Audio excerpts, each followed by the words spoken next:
Have you ever thought just a wee little bit of how it would seem to be a misfit?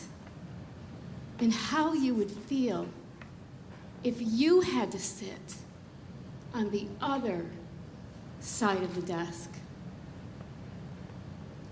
Have you ever looked at a man who seemed a bum as he sat before you, nervous, numb, and thought of the courage it took him to come to the other side of the desk? Have you thought to yourself of his dreams that went astray? Of the hard, real facts of his everyday? Of the things in his life that make him stay on the other side of the desk?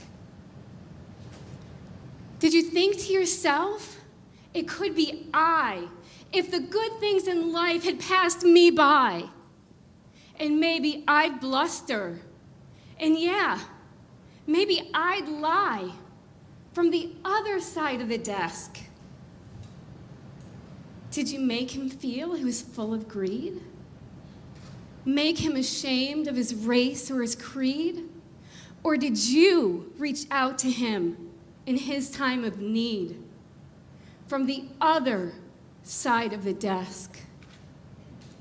May God give us courage and lots of it, and much compassion and plenty of grit, so that we may be kinder to those who sit on the other side of the desk.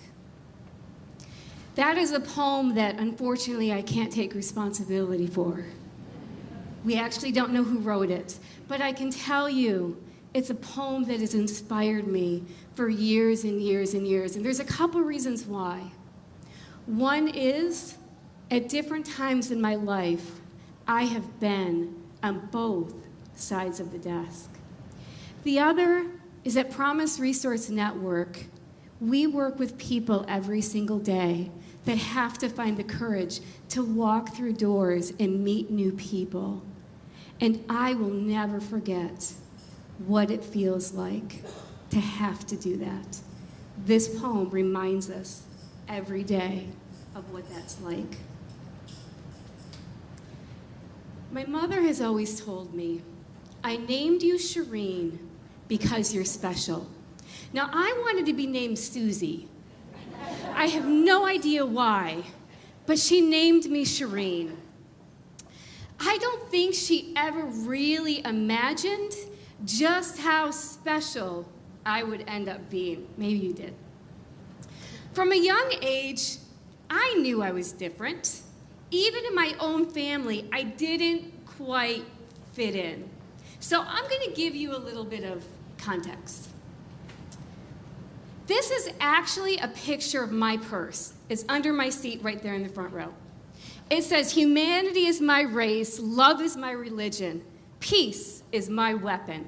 I love it. It's a conversation starter people ask about all the time. This is actually a picture of my license plate. Kindness is everything, Black Lives Matter. Women's rights are human rights. Love is love. Climate change is real, and no human is illegal. That's me, summed up in 2 pictures. I'm going to give you 2 pictures to sum up my family.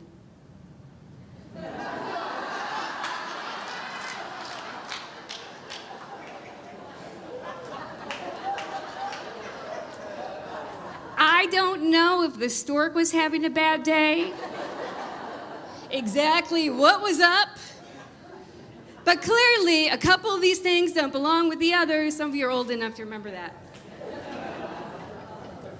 So I lovingly like to say, it's not a value statement, it's not a political statement, it's just a statement. It's how I was, it's me, it's my life.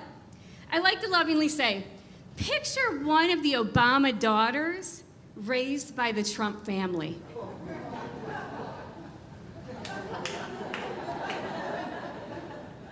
My emotional distress, I came by it honestly. I think theirs did too. A perfect storm was brewing in my family. I came from a family of secrets. Lots and lots of secrets. Secrets that would make me question everything. Everything about myself, everything about others, everything about the world, everything about safety. Secrets that resulted in starvation. Mary's story and my story are very, very similar. Secrets that resulted in seriously contemplating ending my life on so many occasions. I was given a diagnosis at the age of 13. It would be my first of 7. Now, here's the thing. At one point, they don't really matter. So I tried to convince my psychiatrist that I was in the running for the most diagnosed person in the world. And so I just kept saying, don't you think I got this? Let's make it more. And he would say, Cherene, that's just your personality. That's just you, okay? You don't have that. But I also would try to convince him to give me 2 at a time. I couldn't go from 7 to 8 because that's an even number. And one of my diagnoses is obsessive compulsive disorder. I was not going to go from 7 to 8. I can tell you that. I was given a diagnosis and the prognosis that I would never be able to go to college, that I would never be able to have children, that I most likely was going to be in and out of the hospital for the rest of my life. This was literally my first experience within the behavioral health system. I met with a psychiatrist. He said to me, Cherene, you need to eat. Now, there's something that we call in the recovery community from Pat Deegan, help that isn't helpful doesn't help. I'm 13 years old. In my mind, I'm thinking, duh. But I said, if I could eat, would I not have an eating disorder? He said to me, don't be smart. I said, no, seriously, I'm trying to understand this. It is not that simple. He was right about one thing. I wasn't able to have children. I did way too much damage to my body through many years of starvation and over-exercising. Here's what I never understood, though. After being in this field now for 23 years, and that first conversation, why didn't he ask this? Why would a child, a young girl, be starving herself to disappear?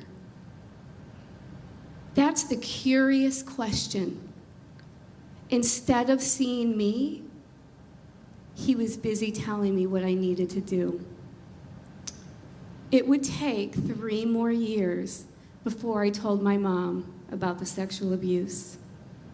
3 years of being trapped inside my mind and trapped inside my body.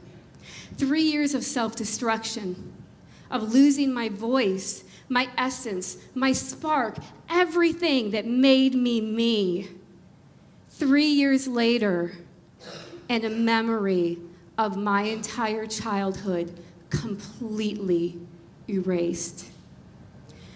3 years, another diagnosis, recurrent major depressive disorder with suicidal ideation. Wouldn't you feel suicidal too? The agreement was that I could go to college if I would get therapy. I was probably the most non-compliant, worst patient that you can possibly imagine. My first therapy session was this. Why are you here? Me, because they said I have to be. Where do you go from there, right?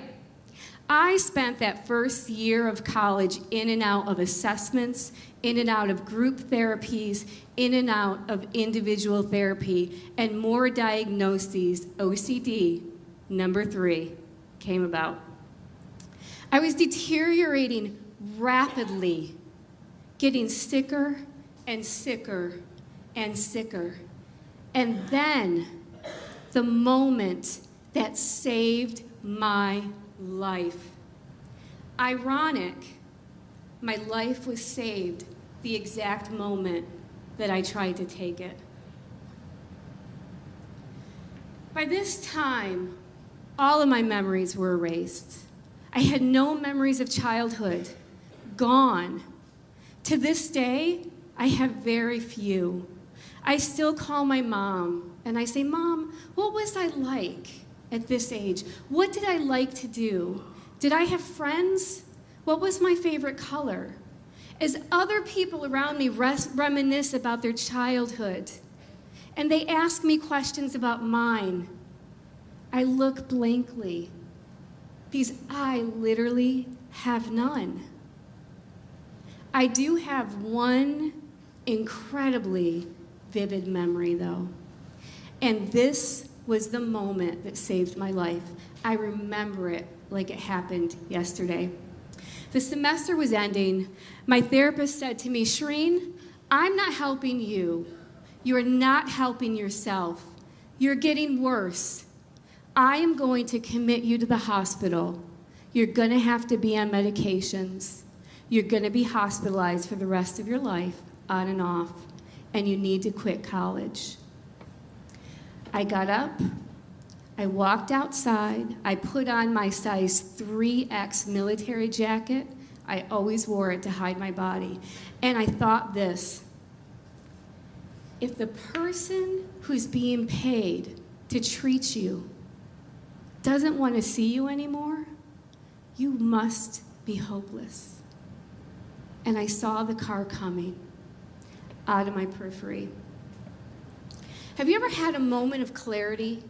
Like in all the chaos of your mind, all the confusion of what's going on around you, there is one moment that is clear as day. That moment for me, my aha moment, came as I went to step in front of the car. I remember it like it was yesterday, and it was this simple: Cherene, if you do not learn how to control this, it is going to control you forever. So, divine intervention, aha moment, moment of clarity, whatever you want to call it, it saved my life. Here's where it gets good.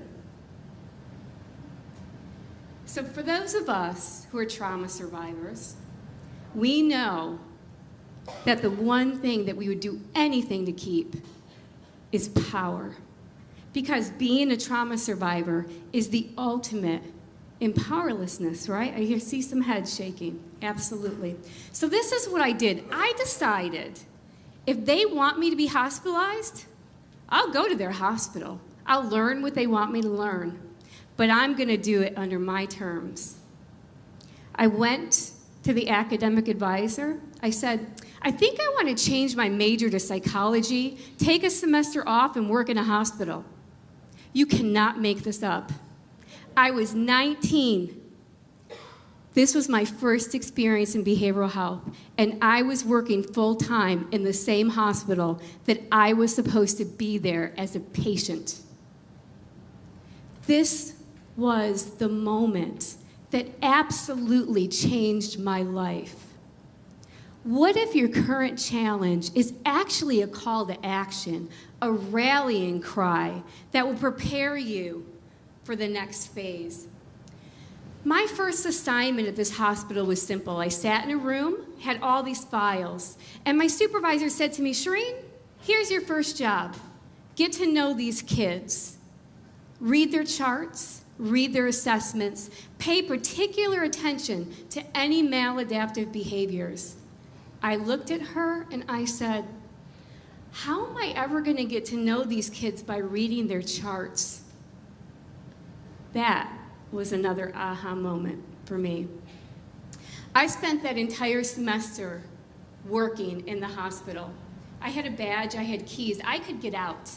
I didn't want to be there as somebody that worked there, let alone these kids that I kept seeing coming in and out over and over and over. What I was exposed to working in that setting was so confusing to me because I said, this is what they wanted me to come and be a part of because they thought it was going to be helpful?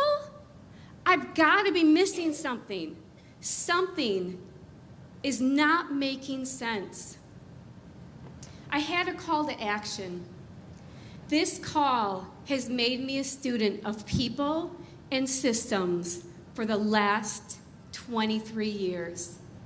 I left that hospital, I changed my major, I went back to college, and I decided I was going to learn what actually helps and what actually harms people like me. I'm so grateful that 12 years ago, when I moved to North Carolina, I had the opportunity to start the first completely independent, peer-run agency in the state of North Carolina.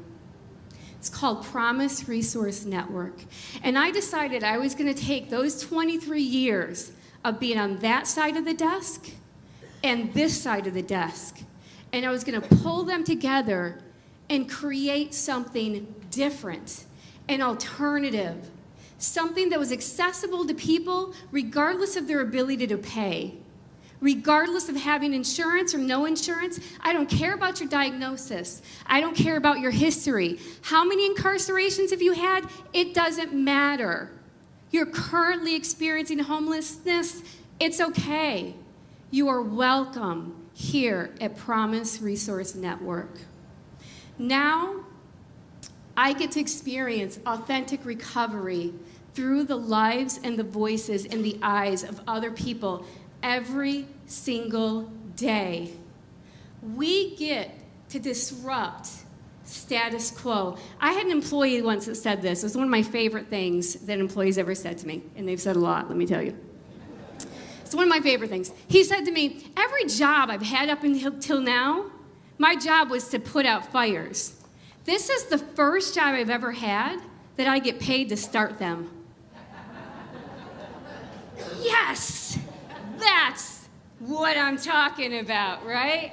So Promise Resource Network, we've been here for 12 years, and we do a lot of different things. And we are so incredibly honored to still be an agency that is operated by and for people with lived experience. That's right. You can applaud at that. Absolutely.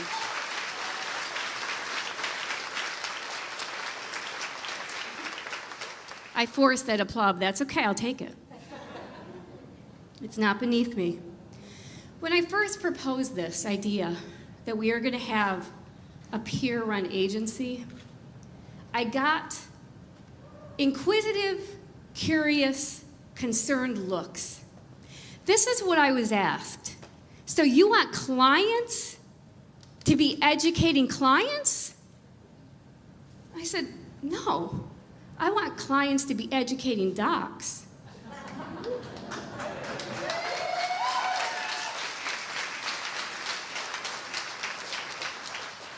You could hear paint dry on the wall when I said that. Wait, Cherene, wait a minute. What? You want clients to be training psychiatrists and social workers and clinicians and case managers and family members and community members? Absolutely, because we are missing something very serious within our behavioral health system that is so incredibly valuable, that needs to be as valued as the clinical perspective, and that is the wisdom that comes along with being a survivor, being a thriver, being every single one of the people on this stage.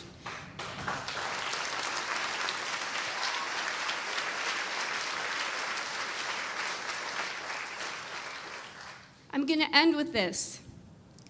Our behavioral health system is as, if not more, dysfunctional than I ever thought of being. I just got stats this week from a good friend, Bob Ward, who's out there in the audience. We are up to 11,000 involuntary commitments per year in Mecklenburg County. It actually hurts my heart to say that. We are segregating people in the name of treatment. We are secluding them. We are restraining them. And our unemployment rate of my peers, my fellow people with mental health issues in the behavioral health system in North Carolina, 85.2%. We are pushing people into disability, and we are teaching them, and they're believing that they can't go to college, that they can't continue their education, that they can't be a homeowner, that they need to live on disability subsistence and government assistance. We are making people sick. Yes. So I ask this question: what would it take for all behavioral health systems to be informed by the wisdom of lived experience, so I can walk in a meeting and not be the only token consumer there, annoying people? I do that well. Asking questions, challenging status quo, saying this is not acceptable, and being told, Cherene, you think too much like a consumer. As I'm looking around the room in a sea of clinicians and saying, I think your voice is being heard. Where is our voice? Because if we design the system, it would look completely different than the way it does.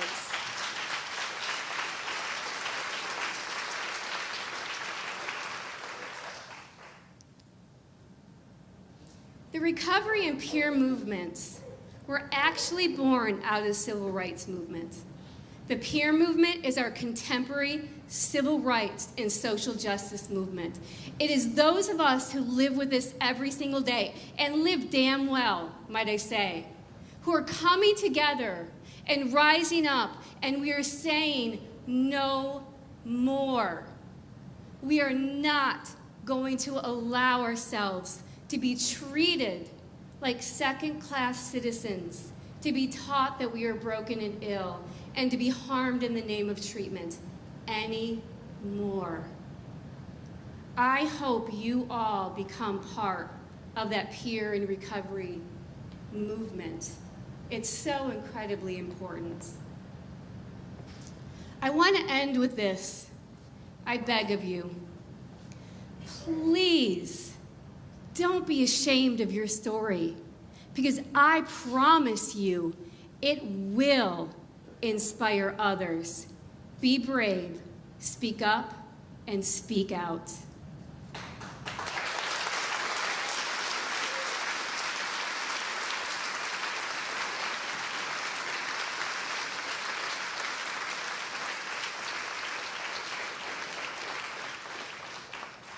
Thank you. As I look around the room, I am so humbled, and I am so grateful for every single one of you. We have a packed crowd in here, and you are all here to celebrate recovery and resilience and honor these amazing people.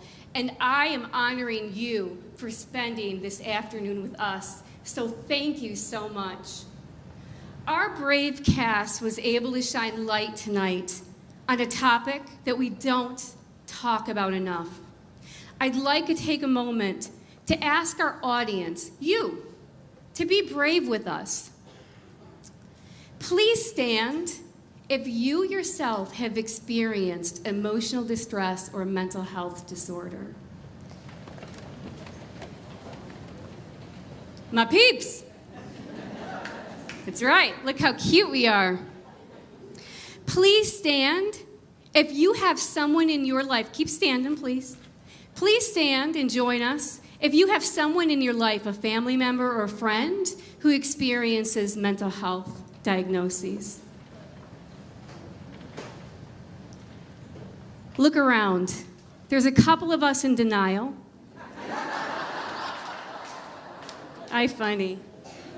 But the majority of us, I think it was a David, he said hallucinations or something. The majority of us recognize that mental health is something that is so incredibly common. We are all impacted by mental health. And simply being here today was an incredible start to building upon a movement of people who are struggling to be more open and supportive to those who are struggling. We hope that you'll think of This Is My Brave, you'll use this experience that we've shared today as a way to start the conversation and keep it going. This is what it means to live brave. We'd love to meet you in the lobby where we can gather and visit with some of our sponsors. Please bid on our braid burrs. I saw some of them like $200. They're up to, that's right. That's a celebration right there. But first, one more round of applause for our amazing cast.